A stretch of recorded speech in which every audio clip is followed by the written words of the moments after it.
After strawweight star Loopy Godinez secured a unanimous decision win at UFC Mexico City this past Saturday, it wasn't just her opponent she had to conquer.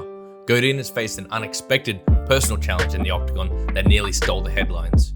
Born in Mexico and now fighting out of Canada, Loopy Godinez stepped into the cage looking to rebound from back-to-back losses to top contenders Virna, Jandiroba and Mackenzie, Dern. She delivered, dominating Polastri over 3 rounds, but between those rounds, an unusual moment unfolded. A candid confession to her coach mid-fight revealed a struggle Godinez later unpacked on the aerial Helwani Show. If it was 5 rounds, that would be bad. I tried not to think about it. Thankfully, everything was fine. The 8-5 UFC veteran suspects her weight cut may have triggered the issue, as 2 fighters have now confirmed similar illness and symptoms during UFC Mexico. Is this a case of bad luck or something of greater concern for the premier promotion? Hey, McDane, she said it, man. You know what I mean? And she's from over there.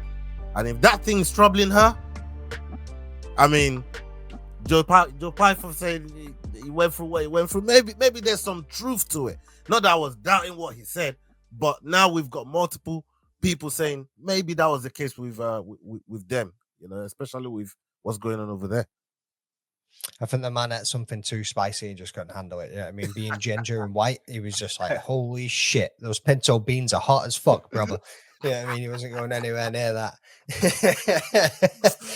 Nah, bro, like Loopy turned up, got in there, and had a very fucking solid performance. Yeah. Even though she needed to take a shit. Yeah, I mean, we've all been at work, we've all been hard at the graft and needed to take a shit. It's one of those things. You just got to get on with it and get it done. Yeah, I mean, but nah, I'm glad. I just want to say this whilst we've got him live on here, live in the chat. Leroy, I'm glad you didn't put this stupid little voice filter over your videos this time, bro. It's nice to just hear you coming through. He was trying to sound like Jax, man. He was coming in with that like Barry White, bro. He can't pull it off like Jax can, bro. Jax over there all smooth with it, dog. Yeah, man. Yeah, but last week it would have been Loopy Godinez.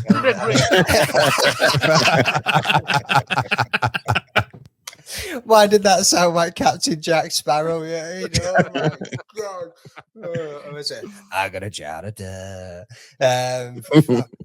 but yeah, bro.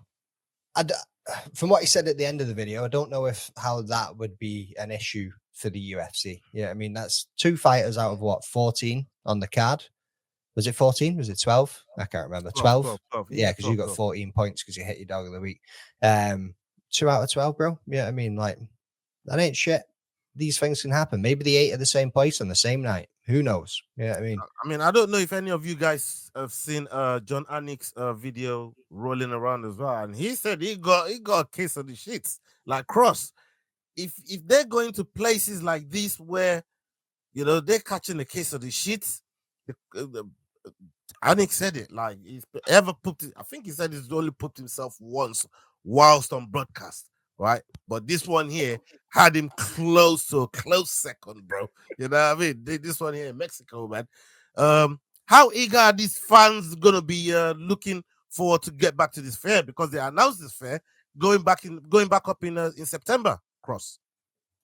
Man, hey, you know the fans ain't gonna care. We just want to see the violence. We just want to see the fights. We don't care how they get in there, whether it's with duct tape or some like some antacids, whatever. It don't matter. We just want to see you get in there and get after it. Yeah, man. There's a particular topic that I wanted to bring to you guys. I'm going to come to Jax. No, I'm going to come to Olin on this one first, right? I've been seeing DDP beefing Shara, talking about he got one eye, and he's them two going at it, bro. Them two going at it. I mean, eventually, the way, obviously, you see UFC trying to build up Shara. Obviously, he took his first loss. Well, he took his first loss against MVP, but we know they're trying to push him. They're trying to get him up there to the point where eventually, maybe fighting DDP at some point. But he's calling him out. Big up Lane in the house. Salute to Lane. What do you make of this whole kerfuffle that's going on between DDP and I'm going to come to Aggie, because I know Aggie, he got 1 or 2 things to say about DDP as well. But let me hear you first, Ole. Yeah, man. When it comes to DDP and Shara Booten getting into it online, I think the issue is they just can't see eye to eye. You know? No, nobody. Wow, that's good. That's Hey, good. that's a solid one, bro. That's a solid one. Please continue. But you know, no, like We ain't doing that again. Come on. Fatality.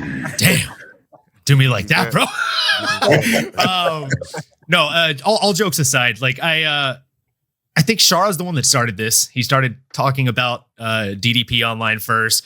And before this recent beef, he's called him one-dimensional in previous interviews. He's had a lot to say about DDP and the fact that if they ever get matched up, he thinks he'd smash him. Olin, please be respectful of Shara's whispering eye. You got me with that one. Whispering eye, I haven't heard that in like 10 years. It's so good. Her whispering eye. No, dude. I think DDP obviously is the one that is kind of playing the defense here. And with all due respect, he's not the guy you want to talk trash to. He's too good on the mic. He is one of the best trash talkers that does not get the respect he deserves as a trash talker. Like he's the guy that he's a brain ninja, right? He does mental jujitsu on you. He'll hit you with a line and it doesn't even affect you right then. It's a week later when you tweet about it. That's when you're like, fuck, he got me. He pissed me off with that one. Like he's really good. We see him do this in pressers. He'll hit somebody at the presser, and then literally a week later, they'll bring it up in an interview when it hasn't even been asked about. So I just think he's barking up the wrong tree, as Bryce Mitchell would say. And I think he should probably string a couple of wins together before he starts picking a fight with the champ. Besides, don't we already have a Khamzat fight down the line here for DDP? If you've enjoyed this video, don't forget we do our Dust Off Shakedown every Wednesday, 9 p.m. UK time. Don't miss it.